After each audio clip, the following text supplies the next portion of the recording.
Thanks for joining us today at Unstuck Your Business Podcast.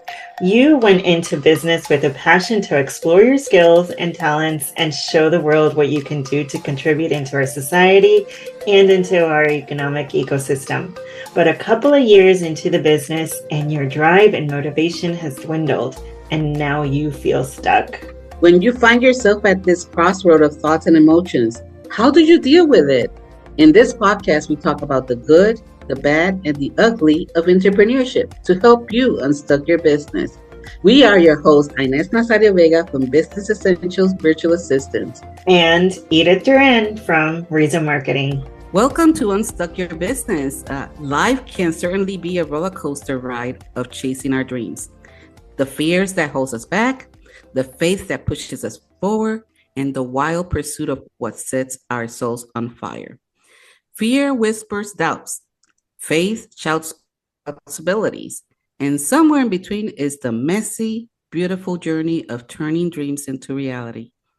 Whether you're standing at the edge of a big decision, battling self-doubt, or searching for the courage to take that next step, you are in the right place.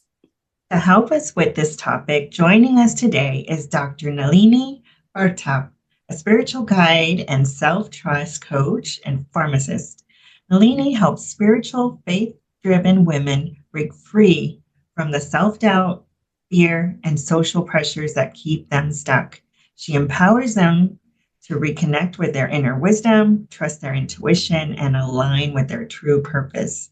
If you're ready to step into your power, silence the doubts holding you back, and live authentically, Nalini is here to guide you on your journey to awakening your soul's calling. Nalini, we are so glad to have you as our guest on Unstuck Your Business. Welcome to the show. And would you please introduce yourself to our audience and tell us a little bit more about your business? Thank you, Edith. Thank you for having me here on your podcast. My business is based on my journey. As a pharmacist for over 25 years, I found that I had scripted a life that looked perfect from the outside, but it just didn't feel like my own. And stepping out involved facing fears, doubts, but on the other side was a life that felt like my own, that was divinely guided, met through my intuition, and gave me the fulfillment and purpose I was seeking. So what I did was created a business where women who were spiritual, faith-based, with a focus on Indian women, were invited to come experience that transition if they find themselves in a spot where they feel stuck and would like to transition out to a life that feels more their own and is divinely guided. I'm just curious, Nalini, how did you get into becoming a pharmacist? Great question. My dad chose the genesis of Nalini and pharmaceutical. Yes. And my dad stepped into a Walgreens and he happened to see an Indian woman behind the counter as the pharmacist. And he came home and he said, you know what, this would be the perfect career for you. And I, being from a traditional Indian family, we sought guidance from our parents. And for me, it was like if my dad said this was the path, I took it on as like, yes, this is my path. And that's how I entered the world of pharmacy. That's interesting, because we were talking about culture before the recording. So you did say that it is kind of common for daughters to follow whatever the parents say when it comes to their careers. Is that something that still happens, or is that something that is changing? I do see more of a transition out of it. For instance, for my daughter, she chose for herself where she wanted to go, what she wanted to do. And I'm happy to see more and more parents are having that discussion with their children that, yes, this is what I see, might be beneficial for you, but at the end, it's your decision, your life, and we welcome your choice. And I'm sure that's a transition that is a little bit has its challenges, which comes to the topic we're talking about: the fear, the faith, and the pursuit of our dreams.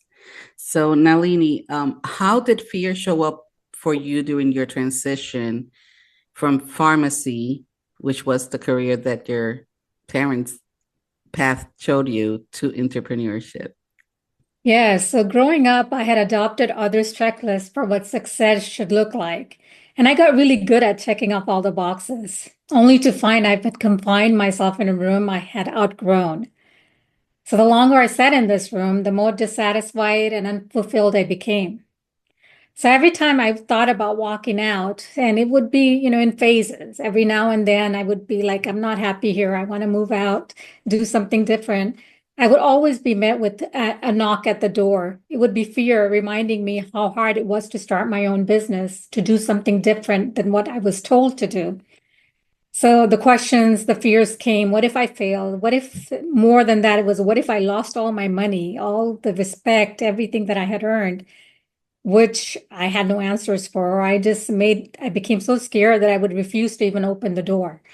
I thought as long as fear was outside and I was inside in my little safe haven of, pharmacy, yeah, I wasn't the best, but, at least I was safe and I didn't have to face those fears.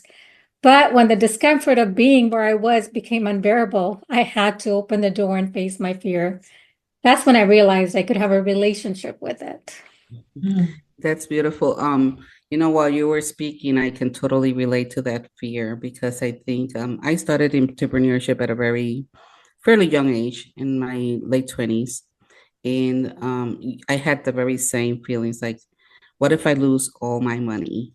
What if I lose the respect from colleagues in my industry? What if I lose my reputation in the community? Like, oh my gosh, yeah, there she is. She thought she was making it in the world, and now, she's down to zero. Or the sense of failing my family, my parents, and in the case of people that are married, failing their spouse or their children.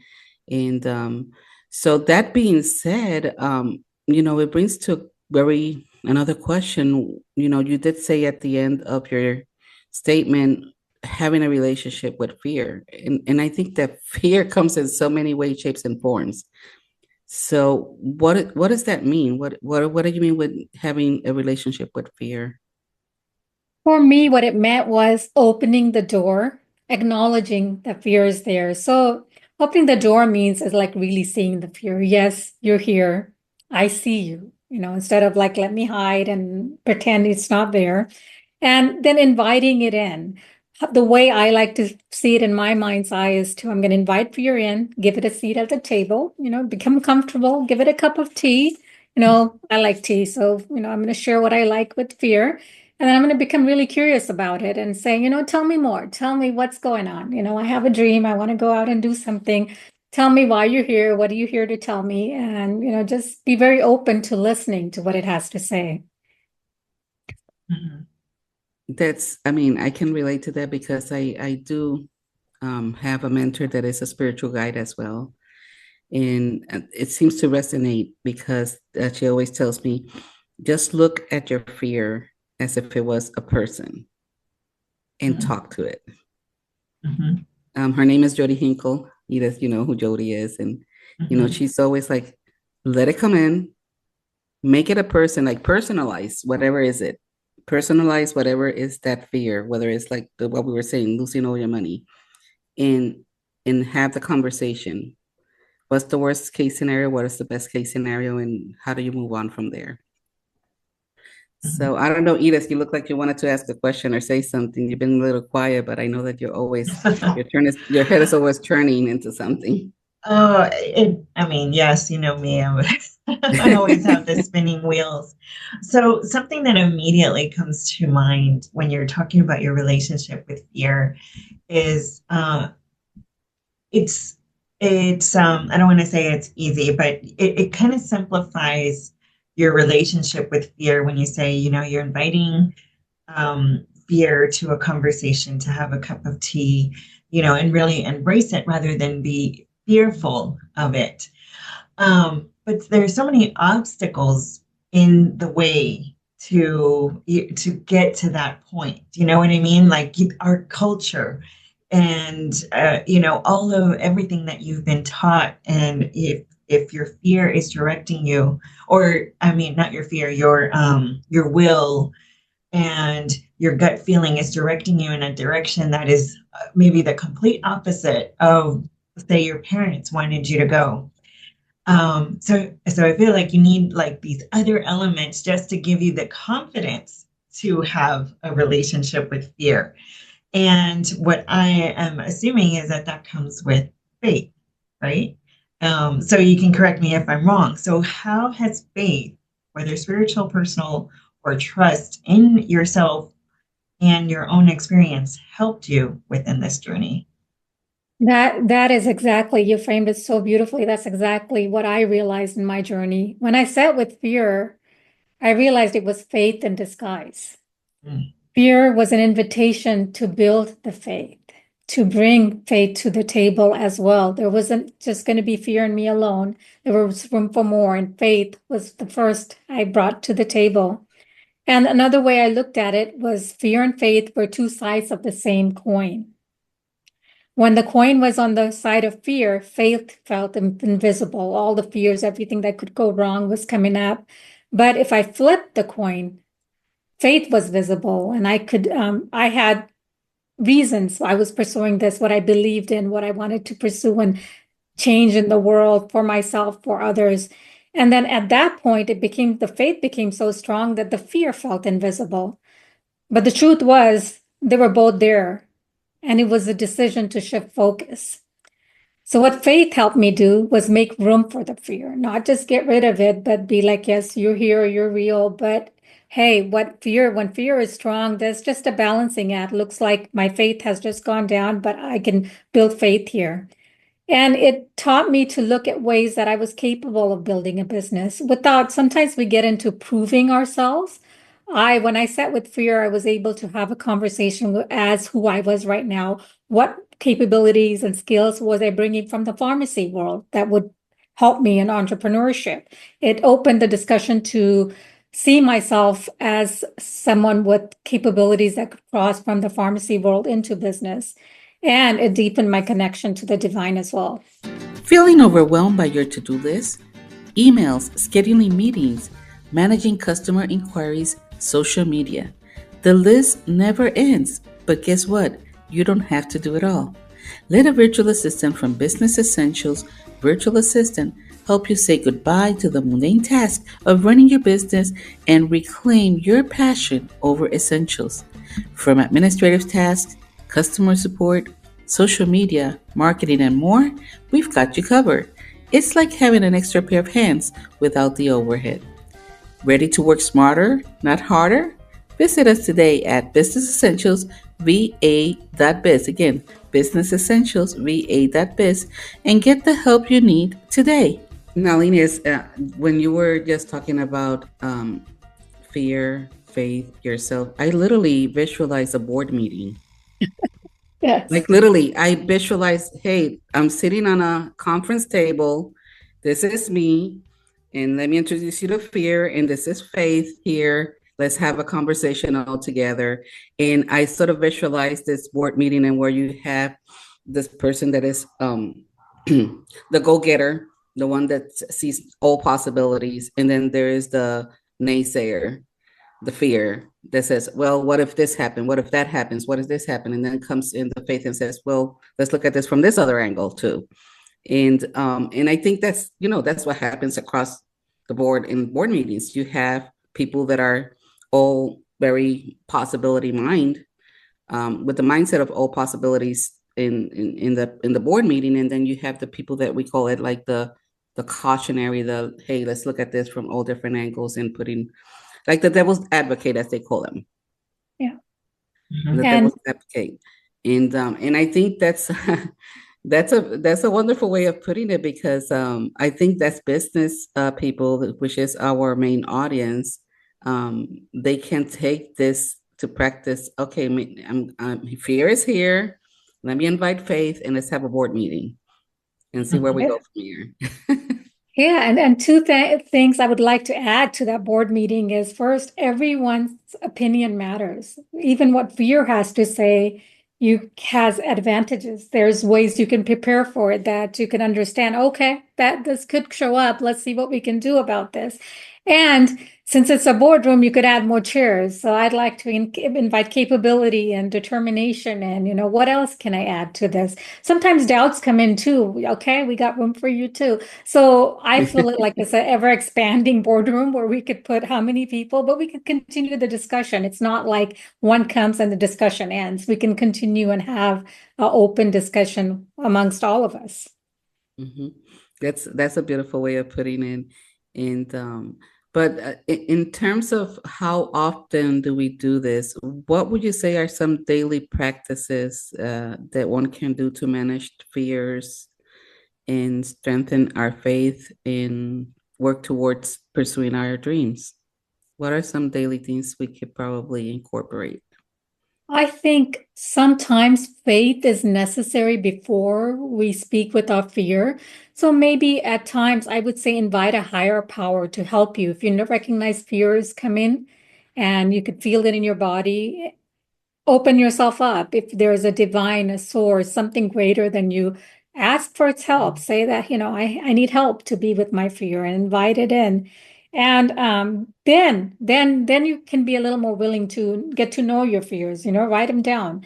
Say that, divine source, you're here with me and faith, fear is here. I'm going to ask it to say things, and I just need you to stay with me because it gets hard when fear starts talking. So I need you to stay with me.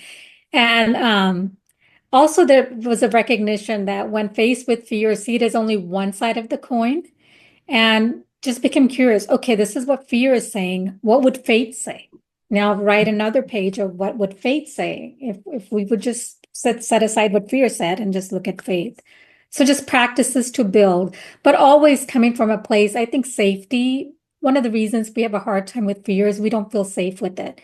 But when there's a power greater than us that is with us, it becomes easier to face things we're scared of.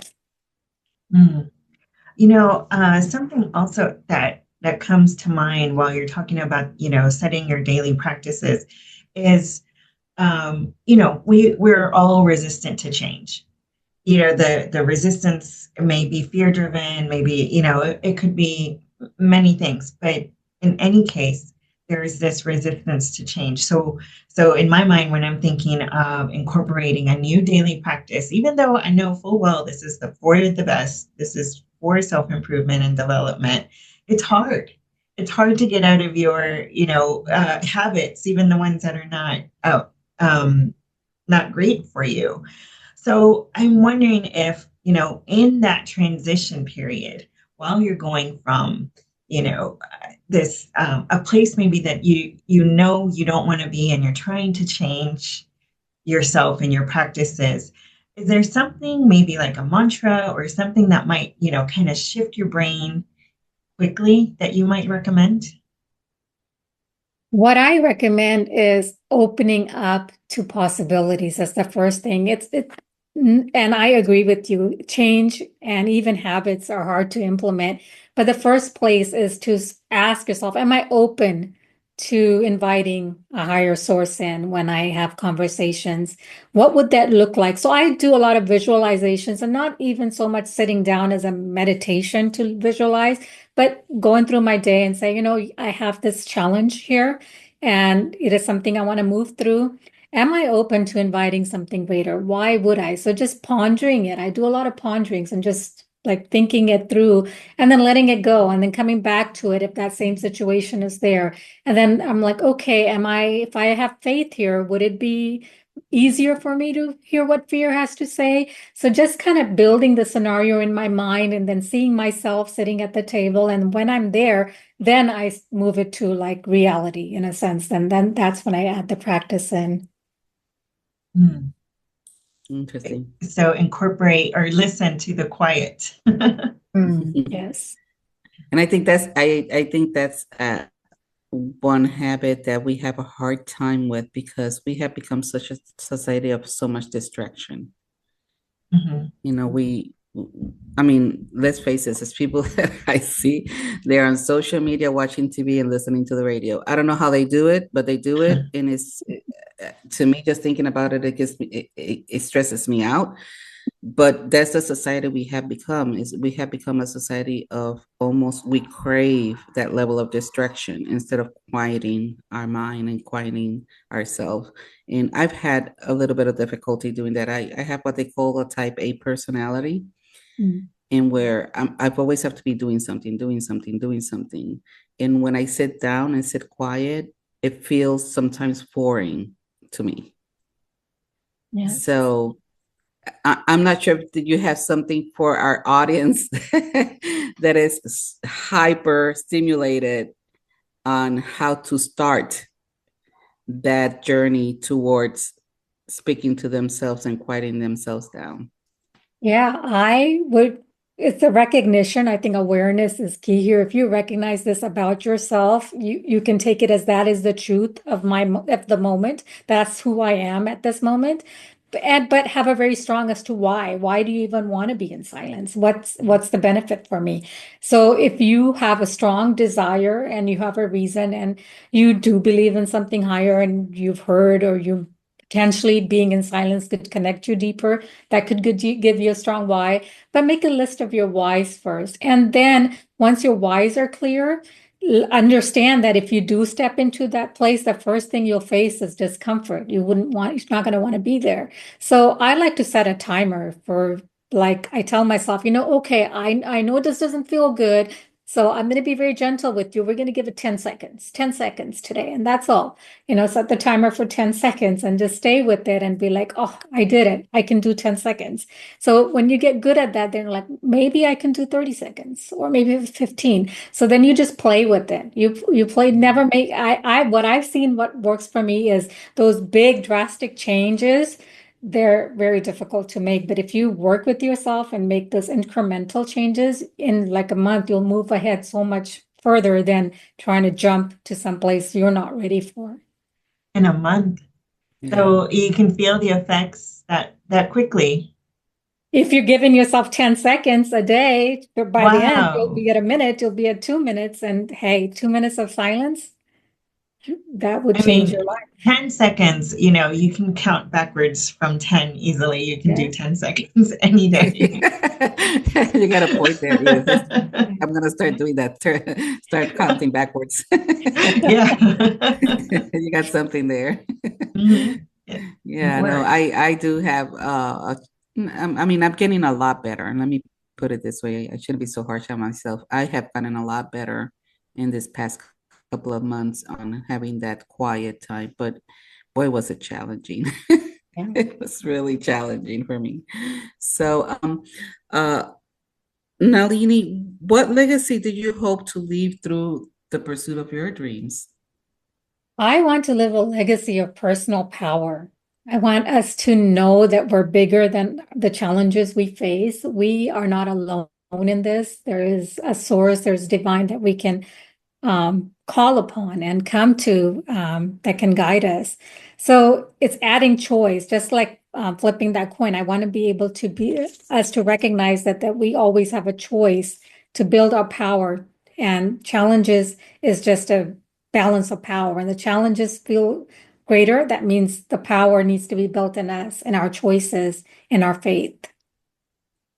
Beautiful, beautiful. Well, um, following up on this conversation in our podcast format, we like to leave our audience with the three main takeaways from our conversation.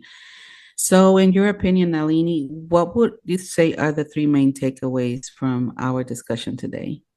One would be to invite fear to the table and build a relationship with it. Second, fear and faith are two sides to the same coin. And third, faith is a decision to flip the coin. Wonderful. I'll add to that, have the board meeting. Yes. Yes, the board meeting. And Have your invite board more meeting. people to the board meeting. Don't let anyone stay in the shadows and the wings. Yes, yes. Well, thank you, Nalini, for joining us today. We're really appreciative of all that you have shared with us today. So, for the benefit of our audience, where can our audience connect with you? Yes, thank you for having me once again. And the audience can follow me. I'm on Instagram at The Being Institute. All right. And is there like do you have a Facebook page as well, or just Instagram?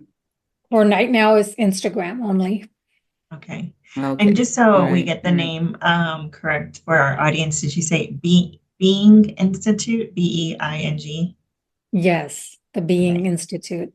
Being Institute. Okay, we will add that to our show notes to make sure that our audience can connect with you. Well, Thank thank you. you again, Nalini. Yes, thank you. If you're hearing this message, you've listened to the entire episode, and for that, we want to thank you. Let us know what you think about today's topic by leaving us a comment and a review of our podcast.